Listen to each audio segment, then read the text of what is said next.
Hello everyone. So today I'm going to be showing you how to replace a CV axle on a 2001 Toyota Corolla.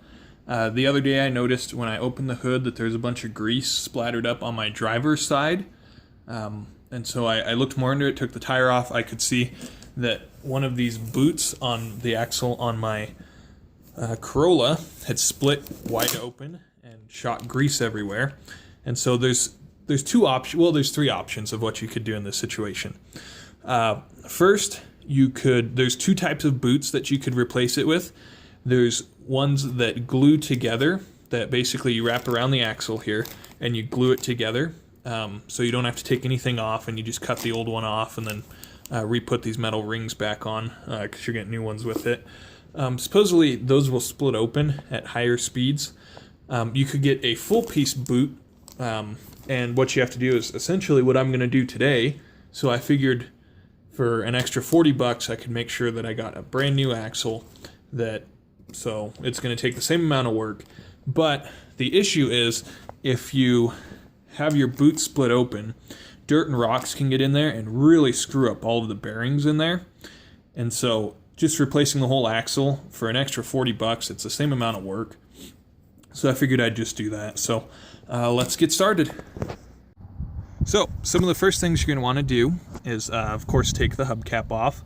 This was on my driver's side. Be sure that you get the correct axle. I noticed that the driver's side axle is shorter than the passenger side. So first thing, take the hubcap off. Next, you're going to take this cotter pin out right here, and then this metal piece off. You're going to loosen the bolt behind it. I'll let you know what size that is once I get in there. Then you're going to loosen all of your lug nuts here, and then jack it up and take the tire off. And then you're going to take that bolt completely off. I normally like to jack it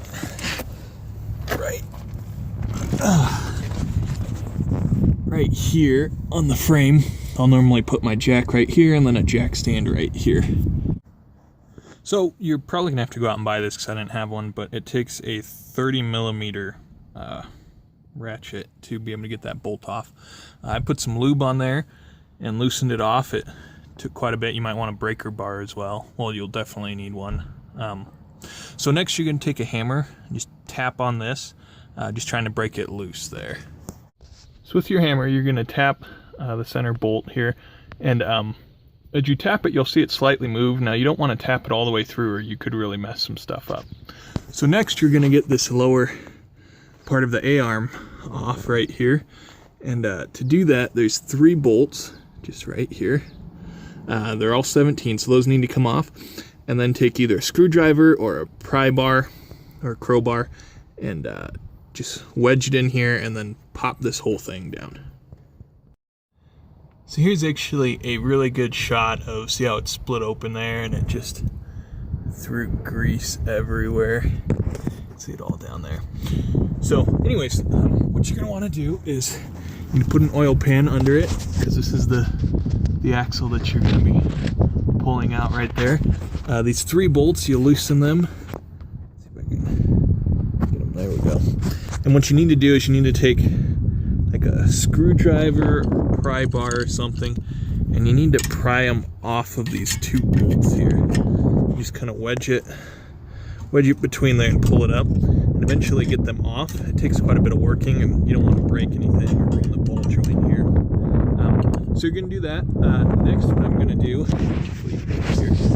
I'm going to tie some wire here, because the CV axle can't just hang. So next I'm going to tie some wire so it can hold on here, and then I'm going to pull it out from right here. Just pull this straight back. So you really got to twist it and angle it out of there. So I have it up here. Next, what we're going to be doing is we're going to take a crowbar or screwdriver or something, and you got to get up in here to the other end, and basically you're going to try and pry it up out of there, try and pull it out through. So looks like it's going to take a bit of working and manipulating to get it done.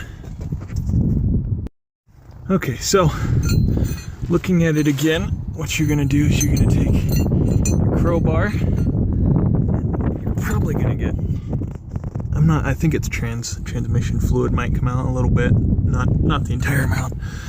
But anyway, see where I have it angled up in here. Let me see if I can get a better angle in here. So anyway, so you're getting up in here. You can kind of see it. Let me turn on a light for it.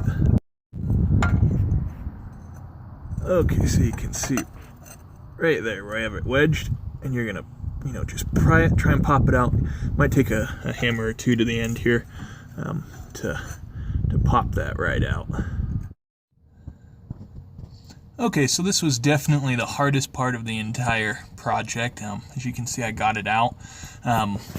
What I ended up having to do, it ended up being a two-person job. So as I pulled on the axle, this part ripped out. It doesn't connect in, so it doesn't really give you much leverage anyways. So what I had to do was get some vice grips on here, and then I had my wife pulling on it while I had the hammer right here, hammering away at this to try and pry it with the pry bar to try and pry it out. So as you can see, there's a little ring right there, and you need the pressure of somebody pulling on it while you hammer at it, because I hammered about an hour, and as I was hammering on it, I could tell it's just bouncing back and forth in there. But with someone with the vice grips pulling on it, as I hammered on it, it finally compressed this little ring enough to be able to pop it out. So I actually didn't have any fluid pour out, so I don't know if you will. I've seen other people do. I didn't.